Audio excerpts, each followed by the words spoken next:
Et c'est là d'où ma question. Donc, clairement, vous ne reconnaissez plus à partir de maintenant M. Ouattara comme le président de la République de Côte d'Ivoire. Non, parce que c'est pas des élections, ça. Je vous prie instamment de prendre sur vous quelques minutes pour aller signer cette pétition. Faites l'effort qu'on puisse, en une semaine, atteindre 5 à 10 millions pour montrer à la face du monde que les Ivoiriens veulent récupérer leur pays et qu'ils rejettent le dictateur qui nous a été imposé en 2011 par M. Sarkozy. C'est lui-même qui le dit. Newpol, la chaîne qui bouleverse vos certitudes. Bonjour à tous, bonjour à toutes. Bienvenue sur Newpol.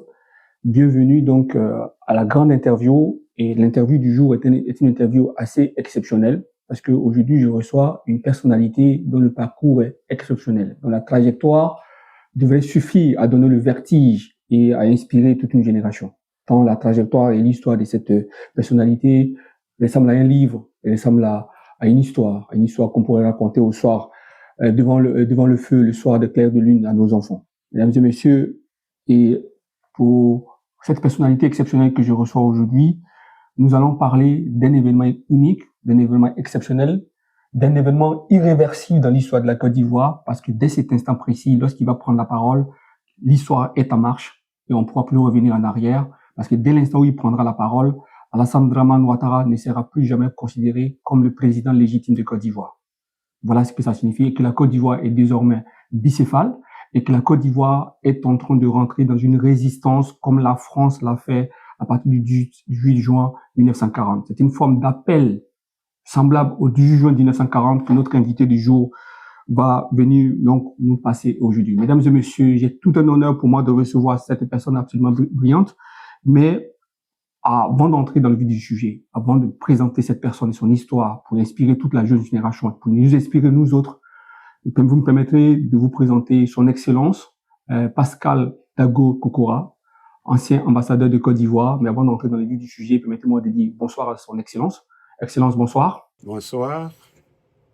Excellence, c'est un honneur pour moi de vous recevoir. C'est un grand plaisir. Merci. Le plaisir est également partagé. Excellence, quand je vous ai eu au téléphone et que je devais préparer cette émission, j'ai essayé de chercher à comprendre qui vous étiez, parce que n'étant pas ivoirien, je vous découvrais. Mais quand je suis tombé sur votre parcours, j'ai eu le vertige. Donc, Excellence, vous souffrirez que je vous présente un peu aux Ivoiriens et à nos téléspectateurs pour que les gens puissent voir l'ampleur et la dimension de la personne que nous recevons aujourd'hui. Excellence est originaire de Fresco, sur le littoral ivoirien. En 1961 et en 1962, il passe les deux premières parties du baccalauréat, parce qu'à l'époque, on passait le baccalauréat 2 fois. De 1962 à 1965, il a fait des études de premier cycle de philosophie et de théologie en France, à Lyon, au Dominicam Studium. De 1965 à 1968, il a fait des études supérieures de philosophie et de théologie dans le même établissement à Lyon. En 1968, il obtient un certificat de phonique acoustique et expérimentale à l'université de Grenoble, en France. En 1969, il est diplômé de la LTC School of English à Oxford, à Oxford Street, à Londres. En 1969, il obtient un certificat d'anglais oral LTC School of English à Londres. En 1972, il obtient un dual, un BA en français, anglais, espagnol à l'Université nationale de Côte d'Ivoire. En 1974, il obtient une maîtrise en linguistique appliquée à l'Université de l'Indiana, donc à Bloomington.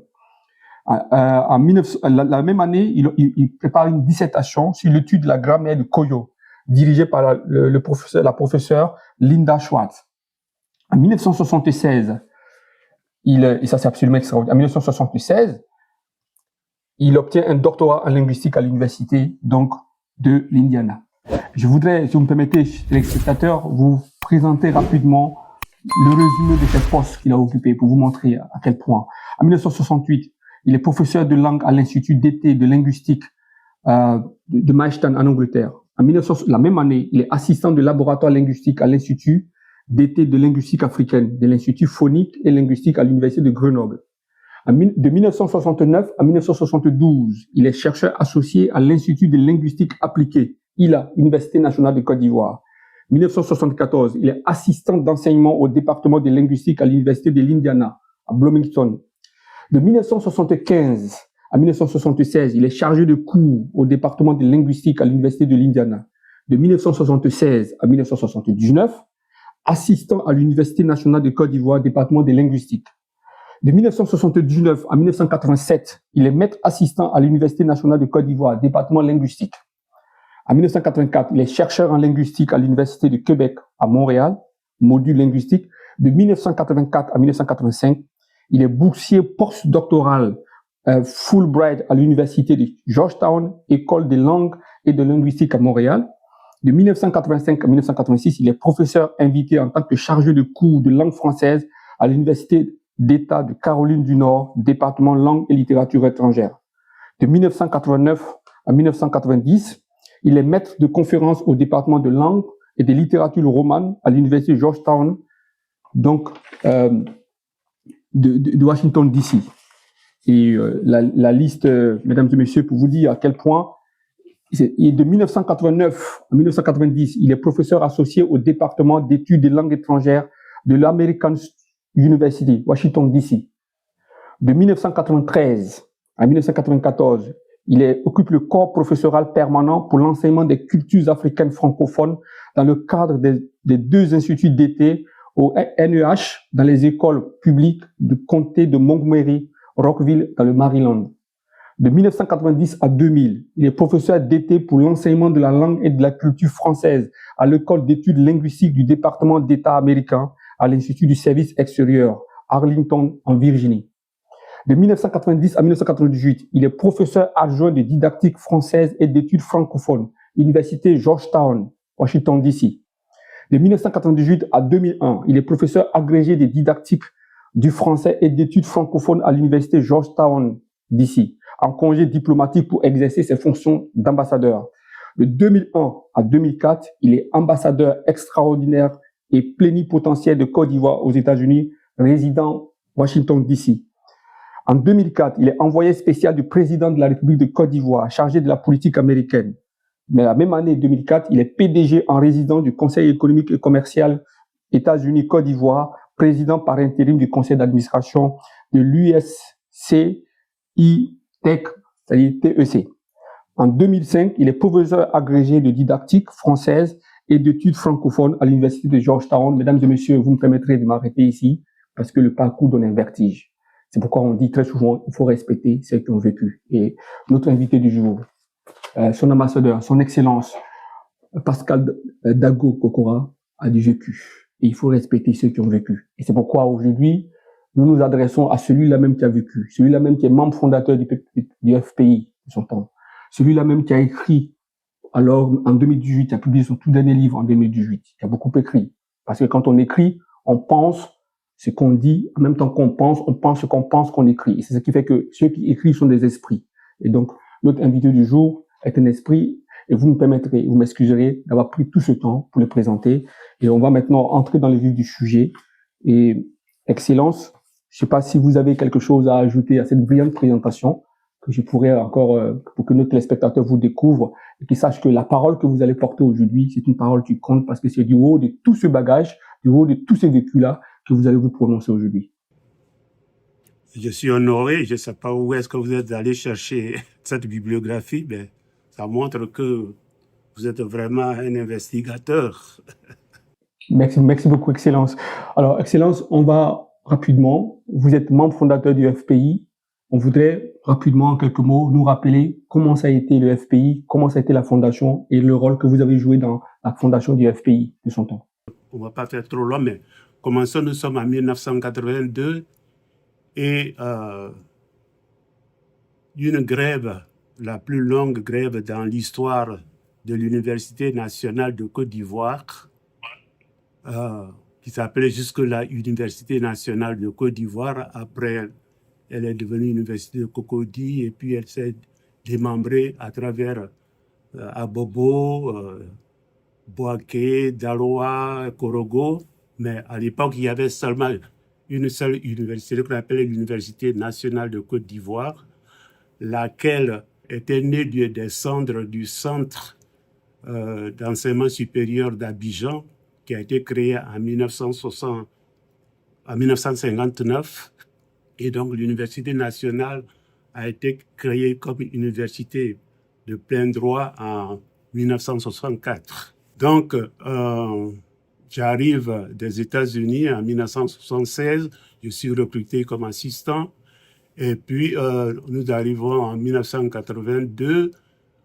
Il y a eu une grève des universitaires, c'est-à-dire ce qu'on appelle les universitaires, ce sont les enseignants et chercheurs de l'enseignement supérieur. Cette grève va durer tout le long du mois de février au mois de mars, donc je la considère comme la plus grande, la plus longue dans l'histoire de l'Université nationale de Côte d'Ivoire. De quoi s'agit-il? En Côte d'Ivoire, il y avait 2 corps de profession qui bénéficiaient de logements du gouvernement. Il y avait les militaires et de l'autre côté, les enseignants. Qu'ils soient des enseignants du primaire, du secondaire ou du supérieur, ils bénéficiaient du logement. Ils avaient un logement gratuit, pris en charge par le gouvernement. Et en 1982, on nous annonce tout de go que nous allions perdre ce privilège en tant qu'enseignant. Donc, une grève automatiquement s'enclenche et nous faisons la grève. Et la grève dure, je dis, sur février et mars. Et pendant la grève, on met en exergue 3 personnalités, Laurent Gbagbo, Bernard Azadi Zaourou et puis Pierre Kipré. Et on dit voilà, ce sont des cadres BT qui veulent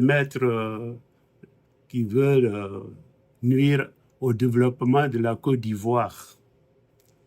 Et on invite les cadres BT à pouvoir prendre en charge leurs jeunes frères qui sont à l'université. Et à la télévision, Gbagbo a fait ceci, Gbagbo cela. Nous avons senti que la vie de Laurent Gbagbo était en danger. Donc, on a perdu le privilège. Et puis,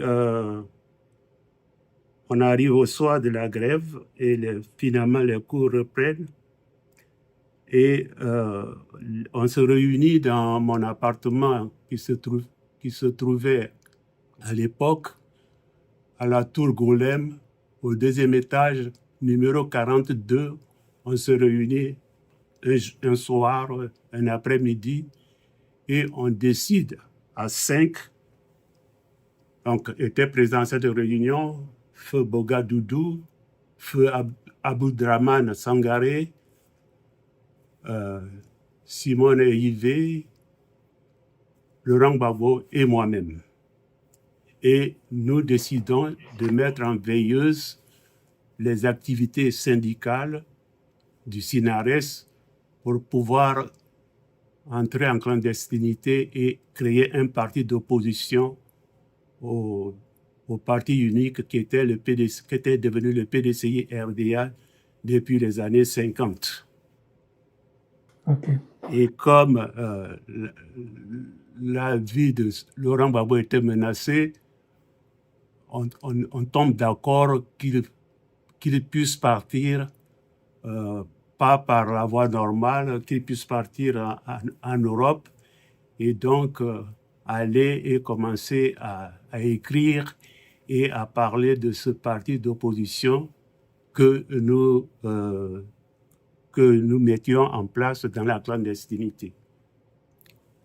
Bon, comme ça va être long, je ne vais pas peut-être ajouter tout, mais donc, on commence à faire des activités, on entend des retours vers nous en disant que le président Faure-Boignet dit que de toute façon, notre entreprise ne prospérera pas parce que nous sommes seulement 5 Et donc, on ne pourra rien faire d'autre. Quoi qu'il en soit, nous, on continue à recruter. On a appelé ça à un moment donné la théorie de la grappe du régime de bananier. Vous voyez, à chaque élément, le long de la tige du régime de banane, vous avez des grappes. Les grappes de la partie supérieure ne communiquent pas avec les grappes sauf par la tige. Donc, on s'est dit, prenons ça comme modèle de recrutement de gens. Ceux qui sont dans la grappe supérieure, ils se parlent entre eux. Ceux qui sont dans la grappe inférieure se parlent entre eux. Donc, il ne faut pas, si moi je vais recruter quelqu'un, je n'en parle pas à Simone, et si Bougadoudou, et de même vice-versa. Voilà comment on a procédé pendant cette période. Donc, on est un mouvement clandestin jusqu'en 1987, 1er janvier 1987, où Laurent Gbagbo, qui est en France, qui écrit déjà, arrive à mettre sous presse un manuscrit qui portait le titre « Proposition pour gouverner la Côte d'Ivoire ». Et dans cet ouvrage, tous des éléments, des thèmes sont pris. Et c'était la formule, la méthode, c'était de dire, voilà, jusqu'ici, jusqu'en 1987, le PDG a fait ceci, et voilà ce que ça a donné. Si nous arrivons au pouvoir, voilà ce qu'on va faire. Le livre, il est toujours à l'Harmattan, ça s'appelle « Proposition pour gouverner la Côte d'Ivoire ». Et le livre est signé, l'auteur de ce livre, c'est Front populaire ivoirien, siglé FPI. Donc, c'est la première fois que le mot Front populaire, FPI, est public, puisque jusque-là, on était à un moment d'opposition, mais on n'avait pas de nom. Lorsque vous parliez tout à l'heure, par 2 fois, vous aviez dit que la vie de Laurent Gbagbo était menacée et vous êtes convenu qu'il passe par la route pour pouvoir s'exiler. Aujourd'hui, c'est pourquoi vous vous êtes battu pour apporter la pluralité, la liberté en Côte d'Ivoire, la liberté d'expression en l'occurrence, la liberté de manifester. Après, en 1990, vous obtenez gain de cause en 1990. Aujourd'hui, on a l'impression d'avoir le retour au parti unique, le retour du parti unique en Côte d'Ivoire, avec Dramane Ouattara qui refuse les libertés de manifestation, les libertés d'opinion, les libertés de s'exprimer. Tout le monde est mis en prison. Toute opinion devient un délit en Côte d'Ivoire. Avec le recul, comment vous jugez le règne, puisque moi j'appelle ça un règne, le règne de Dramane Ouattara? Est-ce que le règne de Dramane Ouattara est aussi violent que le règne du Houphouët-Boigny? Très bonne question. Alors, je disais, je pense, voilà, la raison pour laquelle j'ai accepté cette interview, parce que jusqu'ici, pratiquement depuis 1988, je suis parti de Côte d'Ivoire à la suite, parce que je donnais... Je suis parti de Côte d'Ivoire en 1988, après avoir passé pratiquement 1 an en résidence surveillée, parce qu'on dit que je donnais un enseignement subversif à l'université d'Abidjan. Donc, on m'a mis en résidence surveillée et on m'a dit que si je mettais les pieds, ça c'est paix à son âme, Balea Keïta, qui était ministre de l'Éducation nationale, que si je mettais pied sur le campus d'université, j'allais me faire arrêter. Donc, j'étais en résidence surveillée. J'ai réussi à pouvoir prendre la route des écoliers pour pouvoir aller en mission de façon discrète en Afrique, en Centrafrique, à Bangui, en Centrafrique. Et de là, je suis remonté sur Paris pour faire le rapport de mission. Et c'est ainsi que de cette mission, je suis parti, j'ai pris l'avion pour venir aux États-Unis d'Amérique. Alors, je dis que j'étais en train de dire que on s'est battu contre le parti unique Et on a obtenu le multipartisme en 1990. Aujourd'hui, je romps le silence parce que en l'espace de 35 ans, c'est-à-dire de 1990 à 2025, soit 35 ans, le président Ouattara a réussi de façon merveilleuse, peut-être pour son compte, mais de façon malheureuse pour la population ivoirienne. Il a réussi à déchirer le tissu social ivoirien. Et je vais illustrer ça par deux exemples. Le premier exemple, il crée une rébellion qu'il finance comme moyen pour arriver au pouvoir. Ça a permis, il y a eu des morts, la Côte d'Ivoire a été divisée, a été répartie en deux parties. Deuxième chose, quand il arrive au pouvoir en 2011, il prête serment le 6 avril 2011, si les dates sont exactes, on peut les corriger. Il prend le pouvoir, il arrive au pouvoir avec les bombes qui tombent sur la résidence de Laurent Gbagbo, qui était président de la République, alors que Laurent Gbagbo avait gagné les élections. Maintenant, les langues se sont déliées, comme les Robert Bourgi disent que Laurent Gbagbo a gagné les élections. Nous, on était sûrs qu'il avait gagné les élections. Et Sarkozy dit dans ses mémoires que lui, il a pris tous les soins pour pouvoir dégager Laurent Gbagbo et installer Alassane, et comme il dit, sans polémique.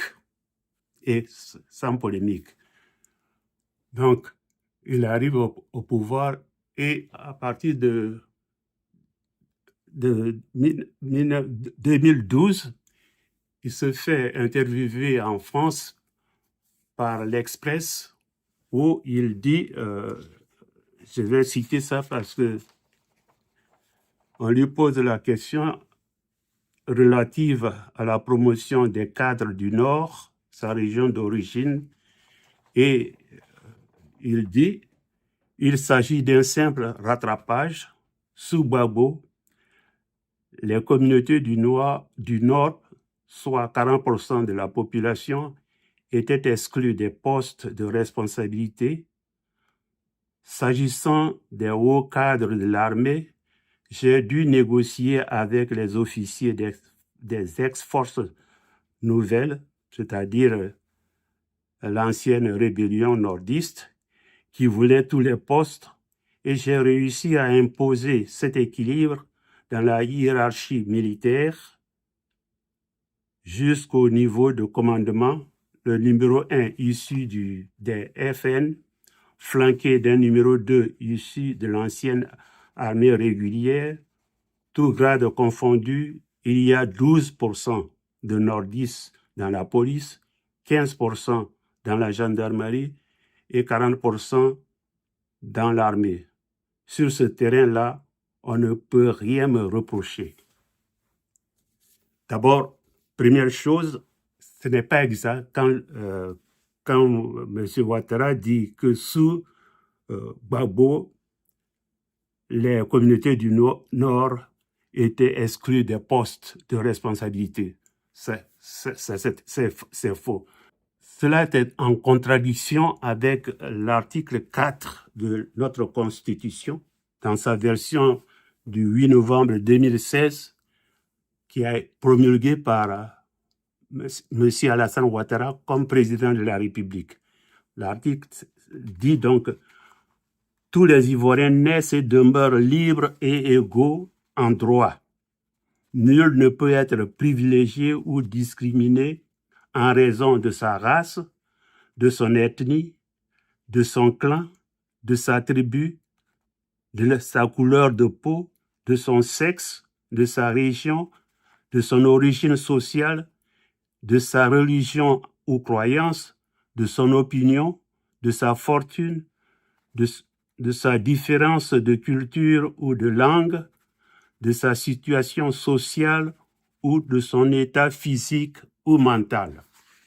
Alors, sa théorie de rattrapage, qu'il appelait simple rattrapage, c'est-à-dire faire en sorte que faire la promotion quasi exclusive accompagnée de quelques faire-valoir des Ivoiriens originaires du nord de la Côte d'Ivoire aux fonctions dans l'administration ivoirienne, dans la chaîne de commandement et dans les institutions civiles, militaires et de sécurité. Cela, c'est faire de la discrimination et c'est contre Clairement. la Constitution. Alors, c'est Absolument. un peu ça qui me pousse aujourd'hui à rompre le silence. Bien sûr, bien sûr. Et d'où exactement, Excellence, d'où ma question.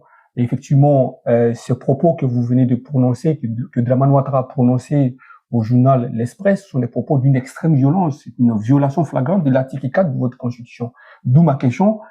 Si vous devez comparer, vous qui avez connu les deux règnes, le règne de Houphouët-Boigny et le règne de Dramane Ouattara, lequel de ces deux était violent? Sans aucun doute, celui de Ouattara est violent parce que je dis même que Houphouët-Boigny, c'était le grand papa, le papa qui utilisait, comme je dis, dans sa politique intérieure, la théorie de diviser pour régner. Mais si on le compare aujourd'hui à ce que Ouattara fait, Houphouët-Boigny est un ange, est un saint. Parce que Ouattara a déchiré complètement le tissu social de la Côte d'Ivoire en faisant d'une communauté, un groupe ethno-sociologique qui sont ce qu'on appelle en général en Côte d'Ivoire les Dioula, mais on peut distinguer à l'intérieur, on a les Malinké, les Sénoufos, mais d'une façon générale, on appelle ça Dioula, faire de eux un groupe qui domine les autres groupes socioculturels. Ça, c'est déchirer le sud. Alors que, en Côte d'Ivoire, bien avant l'arrivée de M. Ouattara à ses postes en 1990, dans presque tous les petits villages de Côte d'Ivoire, on trouve toujours ce qu'on appelle un Dioula-Boukou, c'est-à-dire un quartier spécifique des gens du nord des Dioula. Et il y a eu toujours cohabitation entre les autochtones et ces allogènes dans ces villages.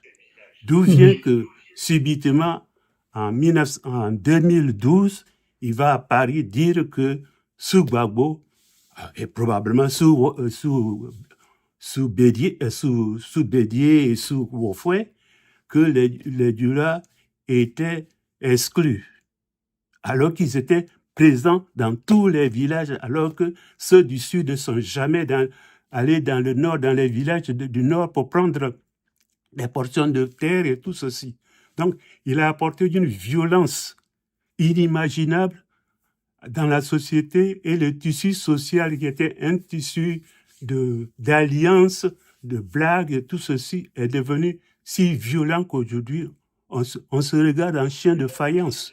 Donc, c'est ce que je veux dire, c'est ce qui me pousse à prendre la parole aujourd'hui.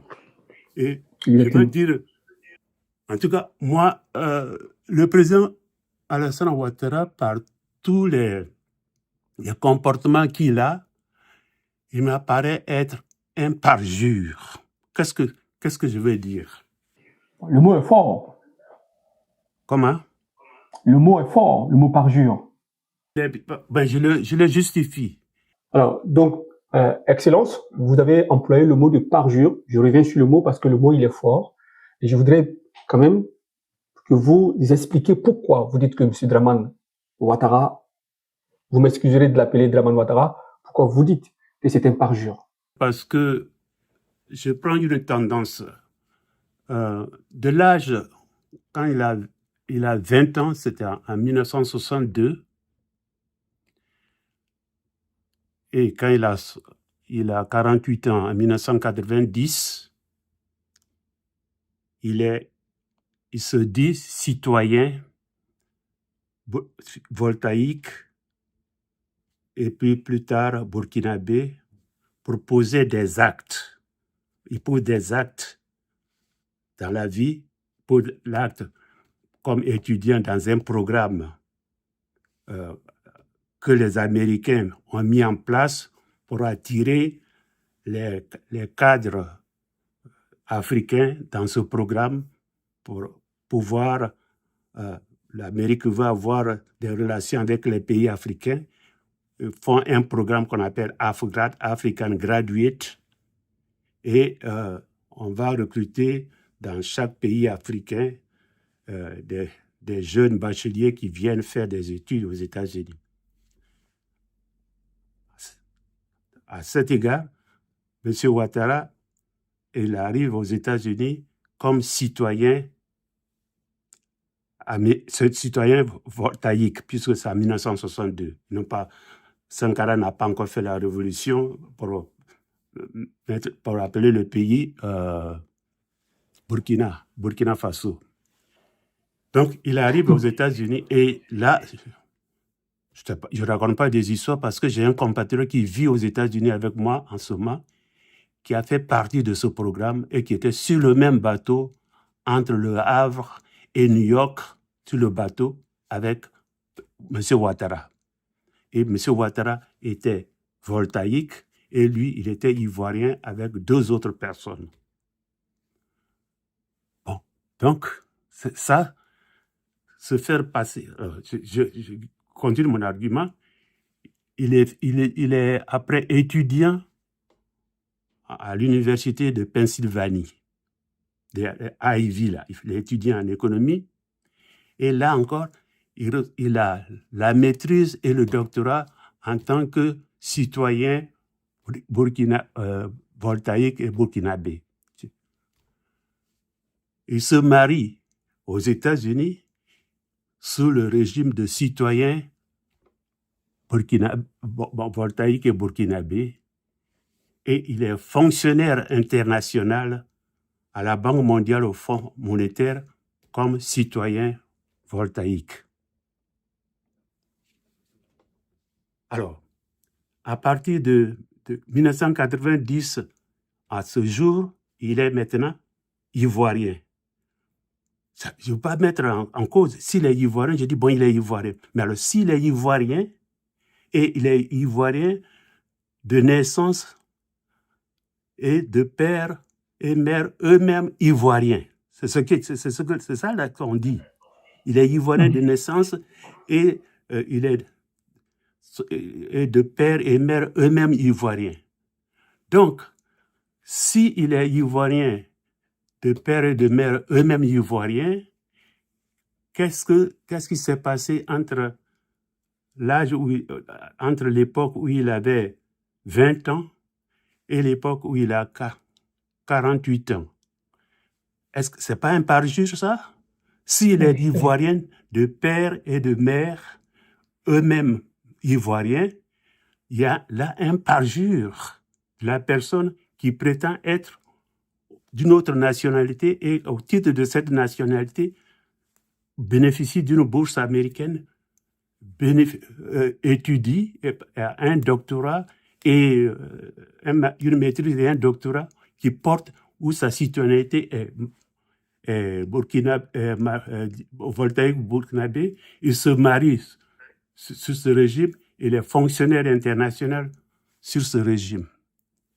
Et à partir de 90, subitement, il nous dit « Je suis ivoirien de père et de mère eux-mêmes ivoiriens ». Oui, Excellence, c'est extraordinaire ce que vous dites. Et c'est tellement intéressant ce que vous dites. Si je suis votre raisonnement, Excellence, c'est comme si M. Ouattara, si on se fie à ce qu'il dit, il est ivoirien de père et de mère.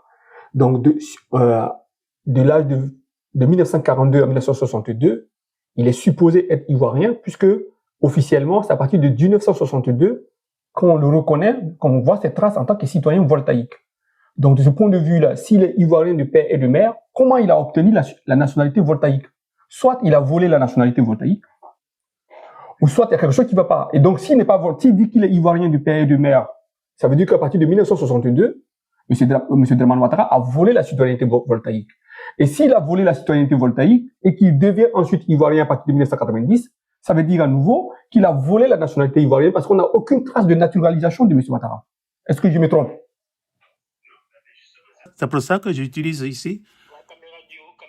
C'est pour ça que j'utilise ici le terme de parjure, parce que, tu vois, et que j'utilise le terme de parjure parce que l'une des conditions pour accéder à la magistrature suprême, c'est que la personne, le candidat, soit de bonne moralité.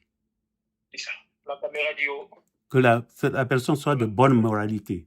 Et quand on voit cette tendance, on se pose des questions en disant, et comme je dis, donc, quand à cela s'ajoute la création de la rébellion, et puis la promotion, le rattrapage ethnique, qui viennent déchirer le tissu social ivoirien. Le tissu social ivoirien, la Côte d'Ivoire, on n'est pas des saints.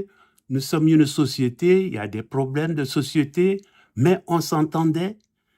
Sous Houphouët-Boigny, on s'entendait, on disait, on l'appelait de l'enfer, je ne sais plus quel est le terme, on avait un terme, il m'échappe, mais c'était le bon vieux papa. Bon, il y avait le diviser pour régner, tout ceci. Bon, moi, il est allé dire à mon grand frère que je ne l'aime pas. Alors, c'était une façon de dire à mon grand frère que c'est une pression sur mon grand frère. Et je ne peux pas dire en public ce que j'ai répondu à mon grand frère, mais... Oui. Je ne peux pas dire en public ce que j'ai répondu à mon grand frère, parce que mon grand frère m'a dit, tu parles à un évêque et puis tu utilises ce langage. Qui est allé voir mon grand frère. C'était ça, on va faire pression sur... On envoie quelqu'un de la famille faire pression sur le jeune et tout ceci. Il a été voir mon grand frère. Et puis, enfin, il n'a pas été voir mon grand frère, mais peut-être que mon grand frère est allé le voir. Et puis, comme il a son service secret, il a dû savoir que j'étais le petit frère de l'évêque de Guinwa. Donc, il dit, puisqu'on a les mêmes noms, donc il n'y a pas de secret. Il dit, mais votre petit frère ne m'aime pas. Donc, mon frère est venu faire pression sur moi. Alors, je lui ai répondu, je lui ai répondu que ce que je lui ai répondu, je ne peux pas le dire en public. En public, oui. Mais quand mon frère a réagi, tu parles à un évêque, là, et puis tu utilises ce langage. Je lui ai dit non. Si je parle, c'est pas à l'évêque que j'adresse, je m'adresse à mon frère. C'est la façon dont je dis, le langage que j'ai utilisé, ça s'adresse à mon frère, mais pas à l'évêque. Oui, Excellence. J'avais une dernière question à poser avant qu'on ne passe justement à la raison pour laquelle nous sommes là, pour laquelle je suis venu vous chercher et vous faire sortir de votre retraite. La question va porter encore sur Dramane Ouattara. Comment vous expliquez que Dramane Ouattara ait dit publiquement qu'il est ivoirien de père et de mère après avoir montré des parents ivoiriens et que la Haute Volta n'ait jamais demandé à Ouattara comment il a acquis la nationalité voltaïque? Pourquoi la Haute Volta n'a jamais demandé à Dramane Ouattara comment il a acquis la nationalité voltaïque s'il prétend qu'il est ivoirien de père et de mère, qu'il est né à Dimokro? Comment ça se fait que, d'après vous, Blaise Compaoré ou la Haute Volta n'ait pas demandé à Dramane Ouattara? Alors, si tu es ivoirien, comment tu as acquis notre nationalité en tant que voltaïque? Non, mais je ne voulais pas parce que là, ça a été une controverse. Je veux dire que moi, c'est la contradiction que je veux relever. Oui. Souvent, quand on dit ça, on dit, lui-même, il dit que dans la colonisation, il y avait la Haute Côte d'Ivoire et la Basse Côte d'Ivoire, donc il n'y a pas de distinction. Il est ivoirien, et puis de toute façon, la Côte d'Ivoire devrait aller jusque là-bas au Mali. C'est ça l'argument qu'il donne. Je ne veux pas entrer, mais ce que je veux simplement dire, moi, c'est le parjure, la notion de parjure que je veux souligner en montrant que si tu dis que tu es ivoirien de père et de mère, eux-mêmes ivoiriens, Mhm. il y a une contradiction là dans ça. Parce que à une certaine période de ta vie, tu as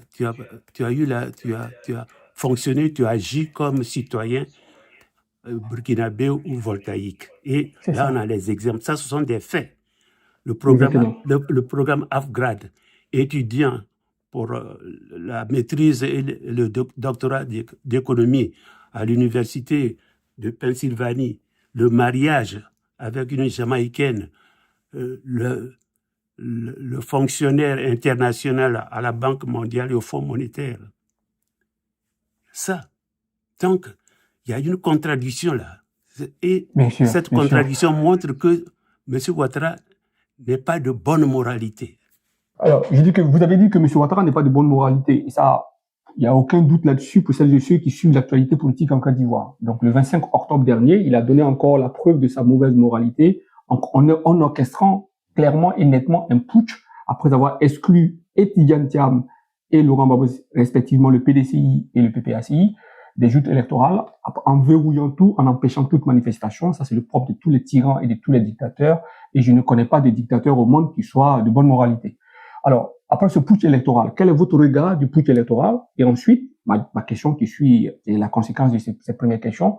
Est-ce que vous, en tant qu'Ivoirien, en tant qu'ancien ambassadeur de Côte d'Ivoire, est-ce que vous reconnaissez M. Ouattara comme président de la République de Côte d'Ivoire? Comme l'a fait Macron. Mais ce putsch, c'est encore le parjure puisque M. Ouattara, à propos à la fin de son deuxième mandat, vers la fin de son deuxième mandat, il nous donne sa parole d'honneur qu'il ne va pas solliciter un troisième mandat. Et finalement, il fait un troisième mandat. Donc, la parole, ça ne compte pas sur lui. Après, il a dit, pour le quatrième mandat, il a dit quelque part qu'il ne veut pas être en fonction jusqu'à 90 ans. Et voilà qu'il fait encore un quatrième mandat. Ça, pour moi, c'est quelqu'un qui est plein de contradictions de la sorte, c'est un parjure. Il arrive en Côte d'Ivoire en 1990, il crée la carte de séjour pour les gens de la CEDEAO. Et puis c'est le même qui tourne après pour dire que, oui, les Ivoiriens sont xénophobes. Mm-hmm. OK. Donc, j'ai signé en janvier, il va dire en France que sous Gbagbo, les gens du Nord étaient exclus, ce qui est faux. Parce que les gens, les statistiques sont là, les faits sont là, que sous la résidence Gbagbo, les gens du Nord étaient aux fonctions. Et on a des statistiques, je n'ai pas pu retrouver le document qu'a produit, paix à son âme, Sarata Otro Touré, qui est une Touré de Samatigila, qui a été directeur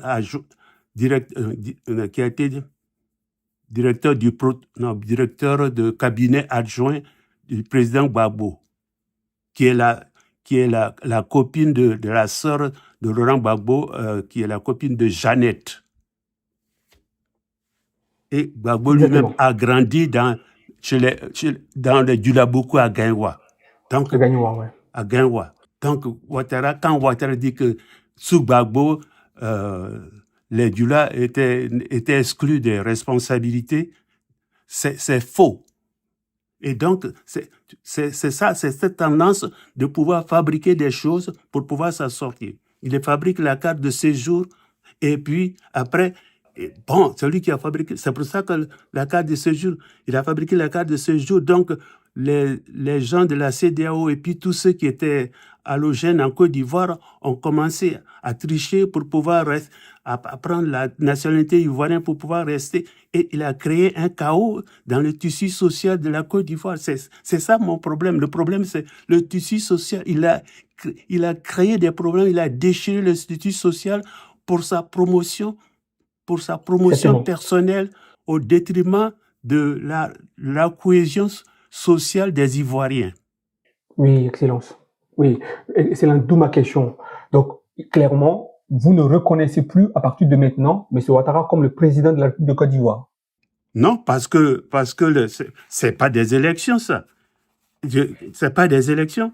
Même au Boigny, les premières élections après l'arrivée du multipartisme en Côte d'Ivoire en 1990, comme ceux qui sont au pouvoir donnent des pourcentages à ceux qui sont dans l'opposition, Oufo Boigny a pris 82% et il a donné à Gbagbo 18%. Qu'est-ce qui se passe en 2015? Ouattara prend 90,71% pour laisser à Fingessa 9,29%. Exactement. En 2020, il prend 99,99% pour laisser à KKB 2,42%.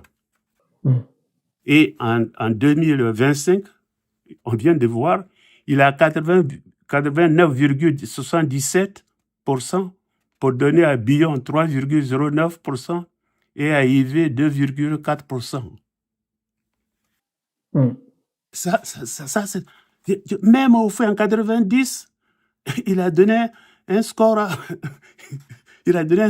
honorable à Gbagbo. Ouattara ne peut même pas donner un score honorable à ses opposants. Oui. C'est le mépris total d'autrui, de l'autre. Oui. Donc, quand je dis que la violence qu'il a apportée en Côte d'Ivoire, ce n'est pas comparable. Oufoué était le bon papa qui faisait un peu diviser pour régner. Bon, on a accepté ça, on s'est révolté contre ça. Mais Ouattara est venu détruire la société ivoirienne.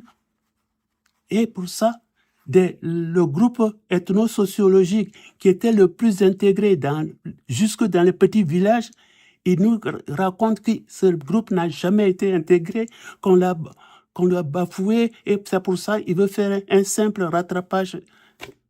Et en faisant un simple rattrapage, il est contre l'article 4 de la Constitution, et étant contre l'article 4 de la Constitution, son parjure va jusque dans la formule de prestation de serment.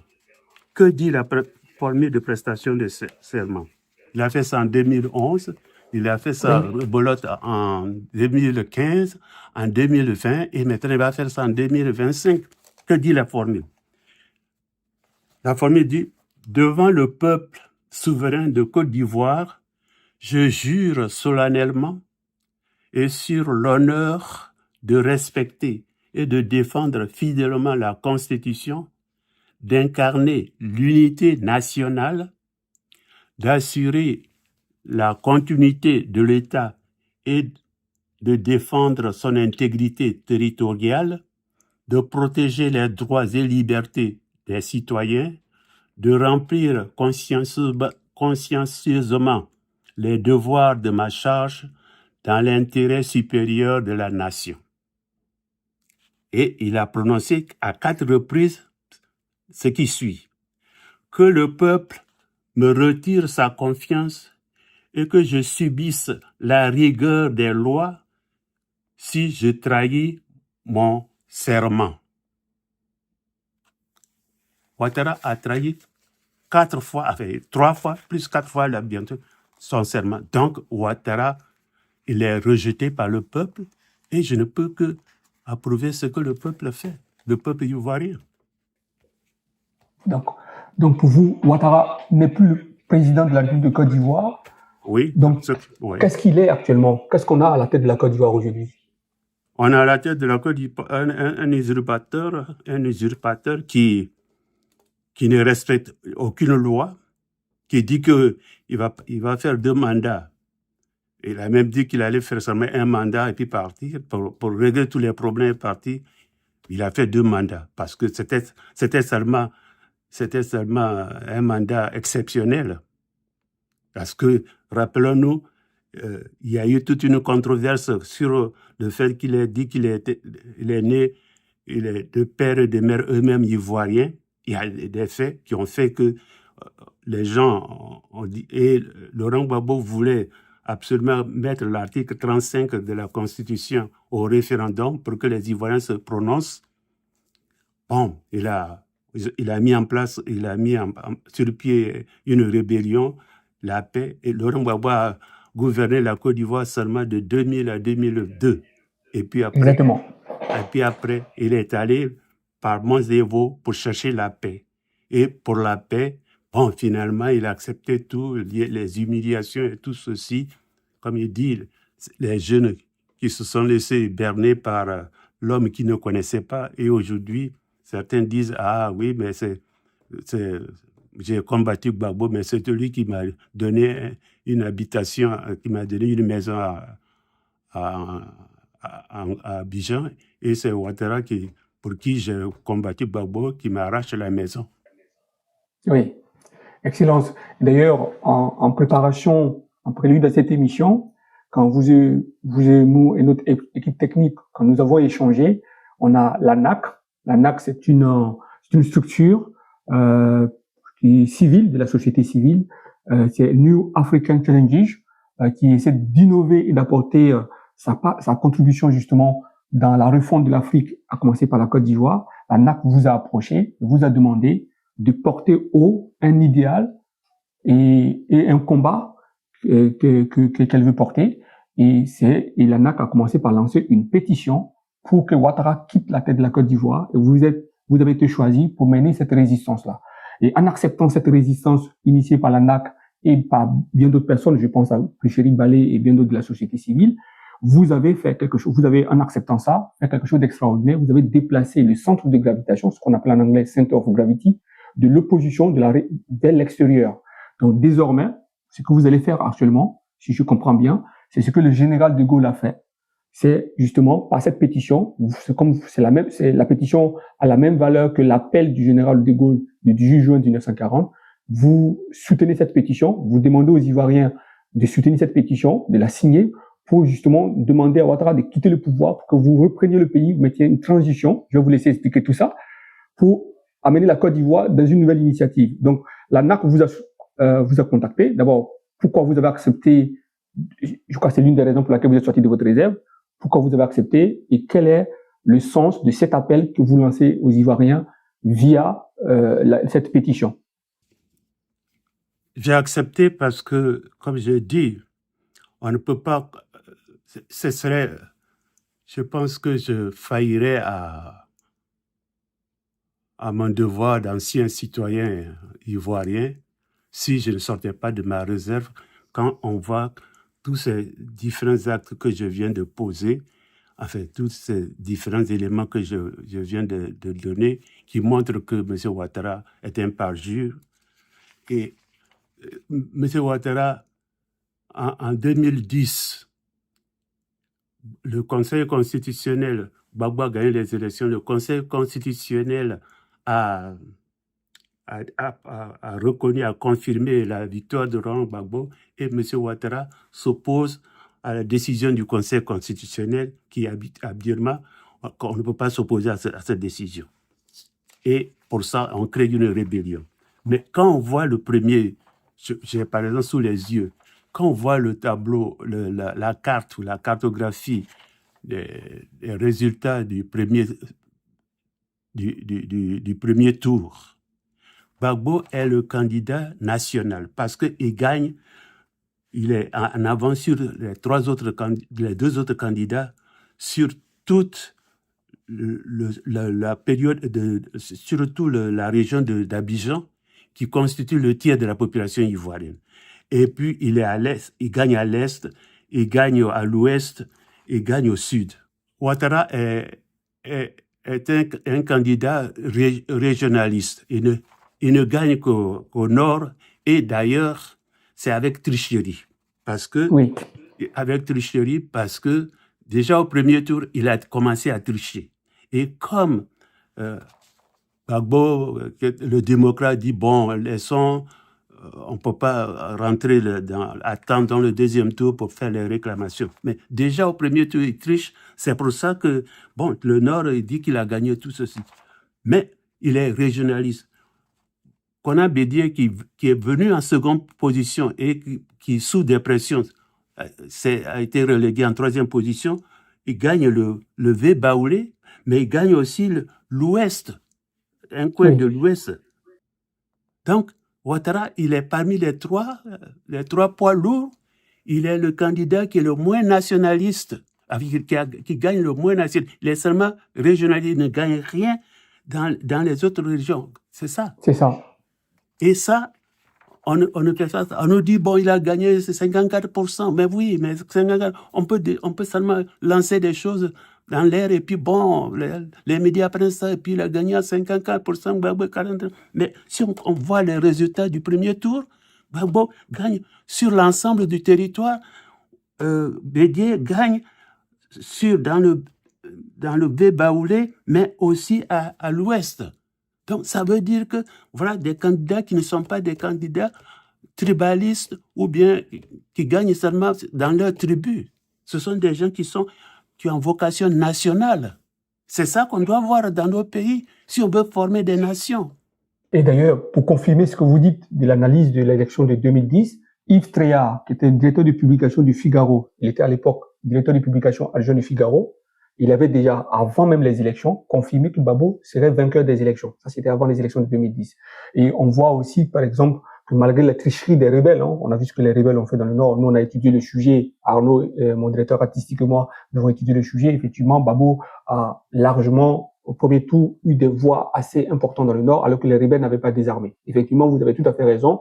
Gbagbo est un candidat national. Pour revenir à l'actualité, par rapport à la question que je vous ai posée tout à l'heure, donc, quand la NAC vous a approché, justement, pour vous demander de porter la pétition, vous voulez lancer un appel aux Ivoiriens, parce que quelle est la teneur de cette pétition et quel appel vous lancez aux Ivoiriens par rapport à la pétition?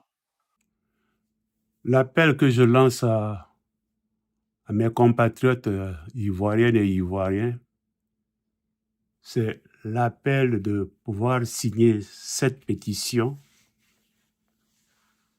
surtout pour montrer ceux qui ont été frustrés, ceux qui, les 18 ans qui n'ont pas pu être enregistrés pour voter, ceux dont on a déplacé les urnes et tous ceux-ci qui n'ont pas pu voter, et ceux qui rejetaient le quatrième mandat et pour ça n'ont pas voulu voter.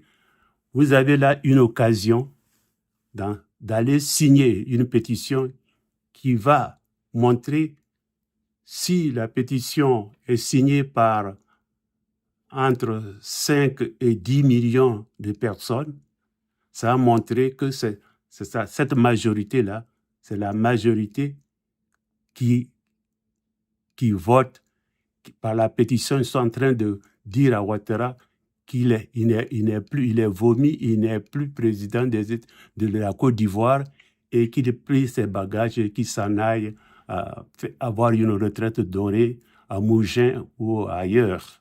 Donc, mon appel s'adresse à vous, compatriotes ivoiriennes, ivoiriens. Je vous prie instamment, dans la semaine qui vient, je vous prie instamment de faire l'effort d'aller signer cette pétition qui va être mise en ligne par la plateforme Newpol. Et puis, si vous signez, si on arrive à avoir 5 à 10 millions de signataires, ça montrera que c'est ceux-là qui n'ont pas voté, ils manifestent ainsi leur désir de voter contre le quatrième mandat. Ce sera votre acte de voter contre le quatrième mandat en signant la pétition. Si vous signez la pétition, vous aurez voté contre le 4e mandat et ça va obliger M. Ouattara à se rendre à la raison et pouvoir partir. Merci beaucoup, Excellence. Et en fait, si je comprends bien, ce que vous dites, je résume ça à nouveau avant de vous poser la prochaine question.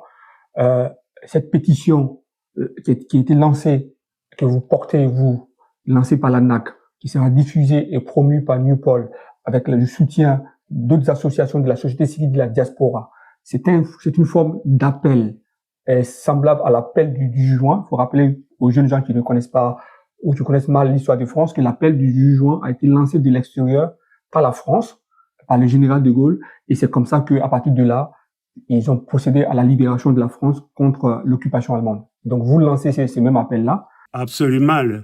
Vous vous rappelez, vous avez peut-être appris ça dans l'histoire, les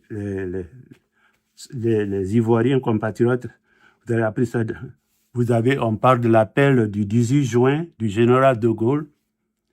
La France était sous occupation allemande. Le gouvernement de Vichy était le gouvernement des collaborateurs et de Gaulle a lancé cet appel à partir de Londres. Mais de Gaulle, le 24 octobre 1940, il est allé à Brazzaville et Brazzaville est devenue la capitale de la France libre. Exactement. Donc, cela montre que quand on n'a pas la possibilité de pouvoir sur le terrain de notre pays mener des actions parce que la violence introduite en Côte d'Ivoire par Ouattara et les gens tuent sans vergogne, on a déplacé le centre de gravité ailleurs et vous avez l'opportunité unique de signer cette pétition en ligne pour montrer que vous êtes contre le 4e mandat. Vous signez et si vous nous donnez à la chance de signer entre 5 à 10 millions, vous aurez montré que vous êtes contre le mandat. Donc, je vous exhorte, je vous prie instamment de faire cet effort que votre fibre patriotique vous réveille. C'est une façon de dominer votre peur, là, et puis aller en ligne, signer cette pétition pour qu'on puisse montrer à Ouattara qu'il est persona non grata en Côte d'Ivoire et qu'il ferait mieux de partir. Voilà, Excellence, vous me permettrez de relever un détail en ce qui concerne ce que vous venez de dire tout à l'heure. Vous montrez que vous êtes d'une grande intelligence, parce que vous avez dit, vous avez déplacé le centre de gravitation de l'opposition. Ce que vous êtes en train de dire, et ça c'est vraiment un chef-d'œuvre stratégique et tactique, et ça c'est très tactique, le centre de gravité de l'opposition. L'opposition n'est plus sur le terrain ivoirien parce que vous avez constaté du haut de votre expérience, parce que vous avez bien fait, à mon humble avis, Excellence, de revenir sur le champ de bataille, de revenir à la lumière, parce que la jeune génération ne sait pas se battre. Et comme vous avez l'expérience de la lutte de l'opposition avec Laurent Gbagbo, vous êtes revenu et vous avez déplacé avec une intelligence et génie le centre de gravitation de l'opposition et vous en faites maintenant une résistance en plaçant ce centre de gravitation à l'extérieur. Donc de l'extérieur, la diaspora ivoirienne, voire africaine, vont pouvoir agir là où les Ivoiriens ne peuvent pas agir parce que le régime de Dramane Ouattara est très violent avec ses enlèvements et tous ses encagoulés. Je trouve ça très intelligent de votre part. D'où ma question suivante. Est-ce que cet appel s'adresse uniquement aux Ivoiriens ou bien vous demandez à d'autres personnes africaines ou à des personnes qui ne sont pas ivoiriennes qui veulent apporter la solidarité aux Ivoiriens? Merci. Cet appel s'adresse aux Africains aussi parce que je remercie les Africains qui, lorsque Laurent Gbagbo a été enfermé à La Haye, se sont mis aux côtés des Ivoiriens et qui ont mené le combat de la libération de Laurent Gbagbo qui était justement... Alors, je demande, je prie instamment les Africains, les frères africains, ceux qui pensent que nous avons ras-le-bol des violences de Ouattara tous les 5 ans, qu'ils nous aident par leur signature à pouvoir grossir le nombre et montrer à la communauté internationale que Ouattara est persona non grata en Côte d'Ivoire et que s'ils peuvent lui trouver quelque chose, un poste pour qu'il enseigne l'économie, pour aller enseigner, mais les Ivoiriens en ont marre, j'utilise cette expression, et il faut alors, frères africains, sœurs africaines, si vous encore faire un effort pour nous aider à gagner un bout du combat de la libération de la Côte d'Ivoire, nous vous serons très reconnaissants. Et pas seulement de la Côte d'Ivoire, et aussi de l'Afrique aussi. Et de l'Afrique. Et de l'Afrique. Parce qu'on a besoin de libérer l'Afrique. On a besoin de libérer l'Afrique. Et je ne veux pas entrer dans l'arnaque qui se prépare aussi à Abidjan pour les élections législatives. Je sais que les gens se tâtent pour voir s'ils doivent aller aux élections législatives. Il y a différents arguments que les gens... Mais pour moi, c'est une arnaque parce que je vous donne l'exemple. Est-ce que les législatives en Côte d'Ivoire sont des élections pour pouvoir mettre à l'Assemblée nationale des représentants du peuple? Si c'est ça, les législatives en Côte d'Ivoire sont une arnaque. C'est une arnaque, c'est une duperie, c'est une tromperie. Exemple, Yopougon, l'une des communes les plus peuplées de Côte d'Ivoire, les habitants 1 571 065 âmes. Ils ont 6 sièges à l'Assemblée nationale. Korogo, 440 926. Korogo a 9 sièges. Est-ce que vous voyez ça? Est-ce que c'est vraiment, est-ce que c'est pas une arnaque, ça? 1 570 000. Et on a d'un côté 440 000. Celui qui a 440 000, il a 9 sièges à l'Assemblée nationale. Et celui qui a 1 570 000, il a 6 sièges. Est-ce que c'est pas une arnaque, ça, frères africains, frères ivoiriens, sœurs africaines, Voilà. Ouais. C'est ce que les anglo-saxons disent. It's a joke. A joke, absolutely. Yeah, it's a joke, yeah. C'est vraiment... Enfin, la traduction française, c'est une blague, elle n'est pas pertinente là. Mais il faut enfin, vous avez tous étudié l'anglais, donc on peut dire, it's a joke. Enfin, c'est ridicule. Je comprends que les gens se tâtent, ils veulent aller aux élections, mais oui, parce que évidemment, ce qu'on propose comme rémunération ou privilège du député, bon, il a 3 millions de francs CFA par mois, il a 10 millions de primes d'installation, il a 2 500 000 par trimestre. Nos femmes, ces femmes-là, se peinent péniblement chaque jour pour pouvoir nourrir leur famille. Et il faut absolument que nous puissions les aider à relever leur niveau de vie. C'est pas en privilégiant nos petits intérêts qu'on va pouvoir les sortir de la misère, de la précarité dans laquelle ils sont. En tout cas, moi, c'est mon combat pour l'instant, c'est ce que je me fixe pour les quelques années que j'ai encore à vivre sur cette terre, au moins essayer de trouver une solution pour ces 95% des femmes qui sont dans le secteur du manioc. Oui. Merci beaucoup, Excellence, parce que j'allais parler de ce concept dont vous savez beaucoup, ce qu'on appelle attirer d'or, ou encore vous travaillez beaucoup pour les femmes, les femmes en Italie. On a eu beaucoup de témoignages quand on préparait cette émission-là de femmes en Italie que vous soutenez, ce projet sur l'attiqué qu'on appelle l'attiqué d'or que vous soutenez. On fera une autre émission où on reviendra sur le fait que même quand bien même vous êtes hors de Côte d'Ivoire, vous avez eu toujours la main en Côte d'Ivoire. Comme on dit, fais ce que tu as, fais ce que tu peux avec ce que tu as où tu es. Et vous avez fait ça en Côte d'Ivoire. Mais moi, je voudrais revenir, Excellence, sur une chose que vous avez soulevée tout à l'heure, c'est par rapport aux législatives, justement. Quand vous avez pris l'exemple de Yopougon et de Korogo, par exemple, c'est ce qu'on appelle dans le jargon américain du gerrymandering.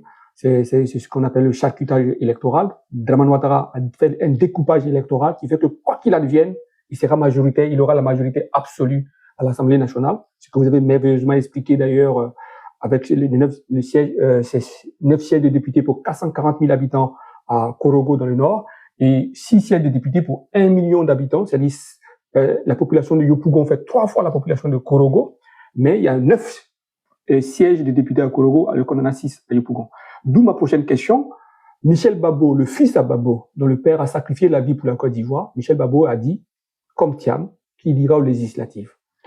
Qu'est-ce que vous pensez de...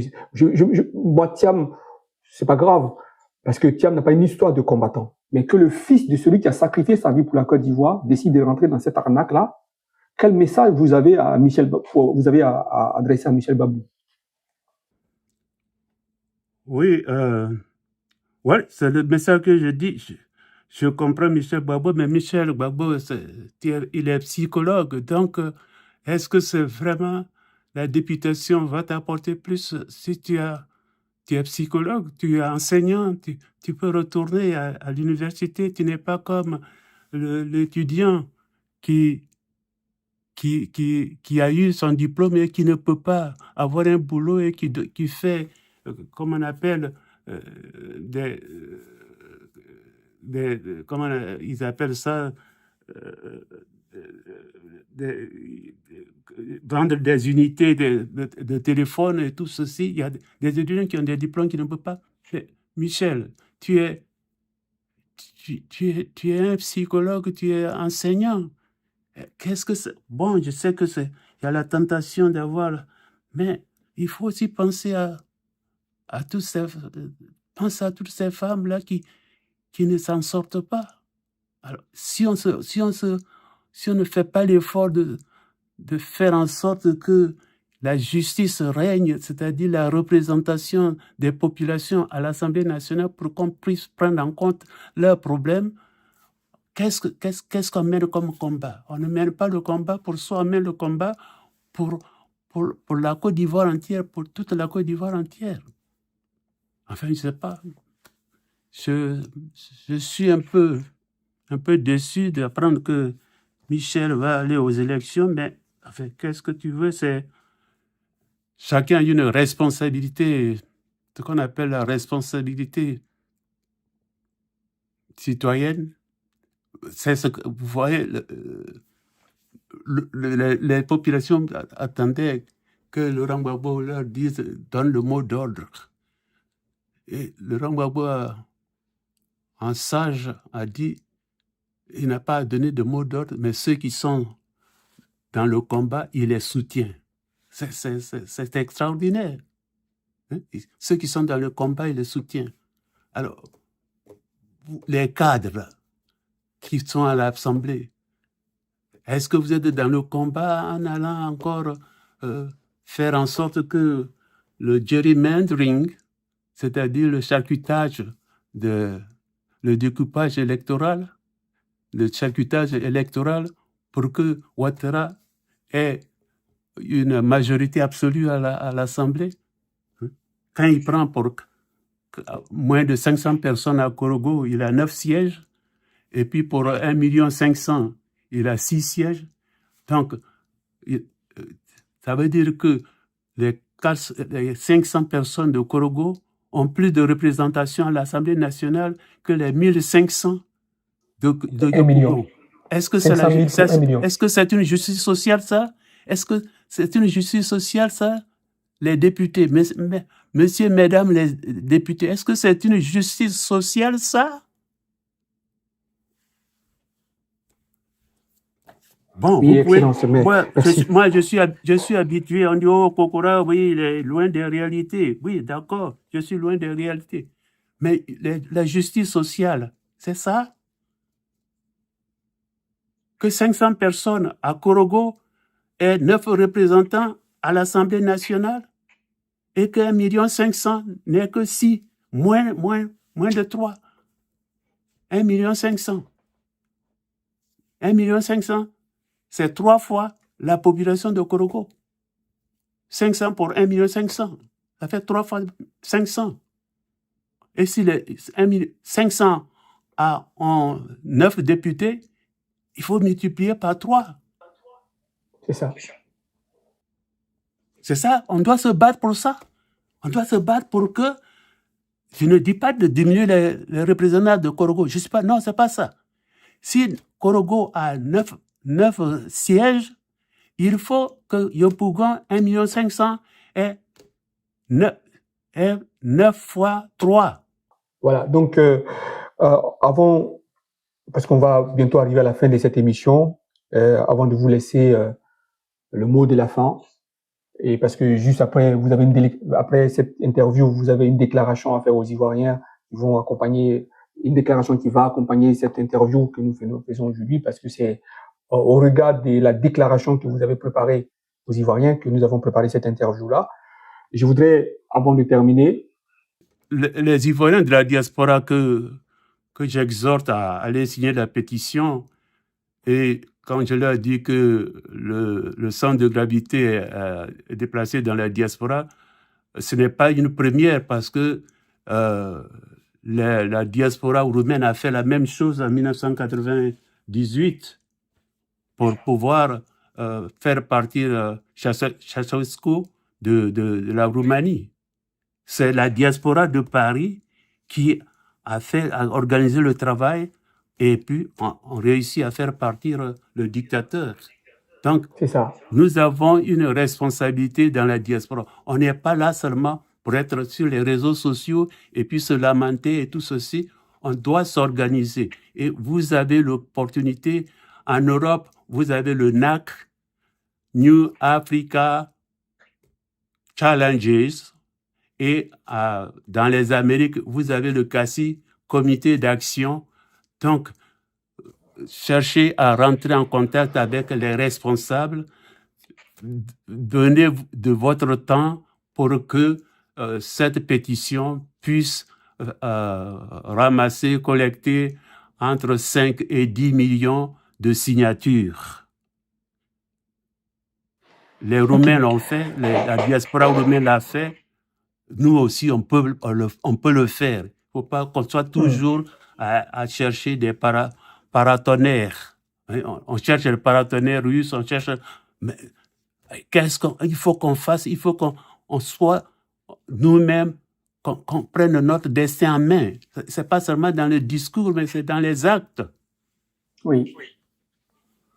Donc, Excellence, vous avez dit, c'est pas seulement dans les discours, mais dans les actes. Donc, on suppose qu'il y a toute une série d'actes que vous allez dérouler dans les semaines à venir. Oui, dans les semaines à venir, comme j'ai dit, on s'est donné un agenda, une feuille de route. Il faut que, à la fin du mois de novembre, il faut que vous ayez donné les 5 à 10 000 et ce sera la preuve que M. Ouattara est rejeté par la population ivoirienne. Et donc, si on a ça, on va lui présenter ça comme cadeau de fin d'année et il va prendre sa retraite et puis laisser la Côte d'Ivoire s'organiser autrement pour ramener la paix que Laurent Gbagbo a poursuivie de 2002 à 2010 et qu'il a accepté d'être humilié. Il est parti à La Haye et il a mené le combat jusqu'au bout et finalement il a été acquitté sans même avoir à produire présenter sa défense. Donc ça veut dire que vous la diaspora, je vous dis quelque chose. Vous voyez, c'est parce que on peut reprocher tout à Laurent Gbagbo, mais Laurent Gbagbo nous a sauvés. Il a sauvé les leaders africains parce qu'on voulait faire de lui un exemple de leader africain qui s'enrichit sur le dos des populations. Ils sont allés à travers le monde entier. Ils sont allés à travers le monde pour voir où est-ce qu'il a caché l'argent qu'il a pris. et qu'il a pris un bezel, comme disent les Américains, qu'il a pris sur les populations. Ils sont partis, ils n'ont même pas trouvé un parking qui appartienne à Laurent Gbagbo en France. Et ils sont allés ici, ils sont allés voir, chercher partout dans le monde entier. Ils n'ont pas trouvé. Et ils ont été obligés de le considérer comme un indigent. Ils ont payé ses frais d'avocat. Ça, c'est un exemple. Ça, c'est un exemple. On peut n'être pas d'accord avec Laurent Gbagbo. Ça, c'est normal. C'est la démocratie. C'est ce qu'on a apporté d'ailleurs. C'est pour ça qu'on s'est battu. Ça ne veut pas dire que bon, on s'est battu et puis maintenant il faut que ce soit Gbagbo qui soit le dictateur. Non. On s'est battu pour qu'il y ait la démocratie. Gbagbo a été aux commandes pendant 10 ans. Il n'a pas mis un seul journaliste en prison. Il n'a pas mis un seul cadre en prison. Qu'est-ce que vous voyez? Qu'est-ce que M. Ouattara fait? Les prisons, il y a 700 personnes déjà en prison parce qu'ils ont pensé qu'ils allaient, vous voyez, avoir eu l'intention de pouvoir marcher. Pour ça, on les met en prison. Et oui. Et en fait, Excellence, signer cette pétition, c'est rappeler à celles et ceux qui sont injustement enfermés par le régime voyou et totalitaire de Ouattara que les Ivoiriens les ont pas lâchés, au fond. Oui, c'est pour ça que je vous exhorte à signer cette pétition parce que il faut montrer à la face du monde que vous êtes des Ivoiriens qui veulent récupérer leur pays. Donc, signez cette pétition. Si vous signez la pétition, ça va vous libérer ceux qui sont en prison de façon injuste. C'est ça. En tout cas, merci beaucoup, Excellence. Merci beaucoup pour ces mots forts que vous avez adressés aux Ivoiriens. Avant de vous laisser le mot de la fin, je voudrais rebondir sur un mot que vous avez prononcé tout à l'heure. Vous avez cité Laurent Gbagbo. Vous avez dit que Laurent Gbagbo, en sage, il n'a pas donné un mot d'ordre et vous avez vu juste. Quand Laurent Gbagbo dit « je soutiens ce qui marche », il a repris une formule que la philosophe Hannah Arendt dit dans les origines du totalitarisme, c'est la responsabilité individuelle. Ce que Laurent Gbagbo a fait, et ça c'est absolument extraordinaire. Pour moi, c'est le plus beau geste, le plus beau cadeau qu'il aurait pu offrir aux Ivoiriens en leur donnant la responsabilité individuelle. En leur disant, je soutiens ceux qui marchent, il vous redonne votre responsabilité individuelle. Ça c'est fondamental. Et reprendre sa responsabilité individuelle, c'est dire non. Et pour dire non, c'est d'aller signer la pétition dont parle Son Excellence. Son Excellence, on arrive au thème de l'émission. Je vous laisse pour votre dernier mot. Je voudrais que vous puissiez réfléchir un moment sur le sort de nos compatriotes qui sont dans les prisons. Certains sont dans les prisons depuis 2011. C'est ça.